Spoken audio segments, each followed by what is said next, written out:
Kua hau te rongo o te rōpū waiata o Papa's Pack i tā rātou waiata muri whenua kua horapa pai ki te tī ki te tā.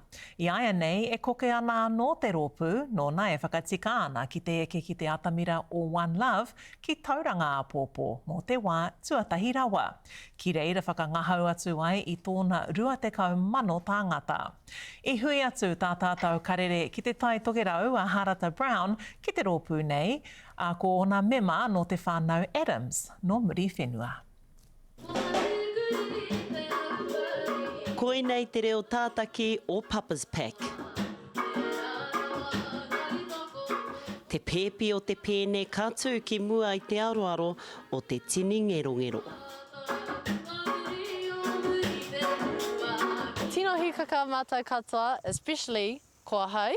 Ki te tū ki mua i te aroaro 20,000 tangata, kare anō au kua haere mai ki tēnei wāhi a tāhua nō reira. Ai, e hikaka katoa ana a hau a mātou katoa te pēne.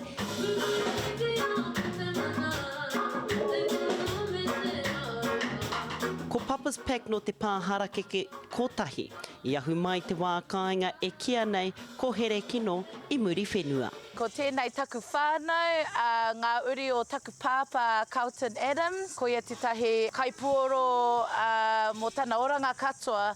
I haka tōngia i tērā kākano ki roto i a mātou mō ngā mahi waiata. I tēnei rā he tuakana teina me a rāua tamariki. Very exciting. We're very blessed to have this opportunity, even more so when we get to do it with our tamariki. It is a long life dream of my father's, which, you know, hence the name, Papa's Pack. Ko te whānau tēnei e hāpai nei te moe a nui o te pēpi a te pēne te kaumārima ngā tau ko ia ko Kapo Wairua.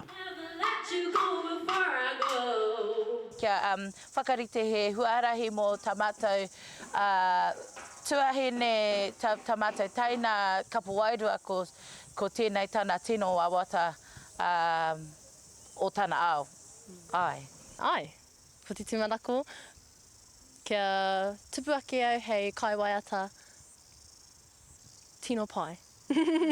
Hei a pōpō hei te takiwa o te ono kraka i te pō ka wāhia te papatū waiwai o ko tahi aroha e te kēnge nei a Papa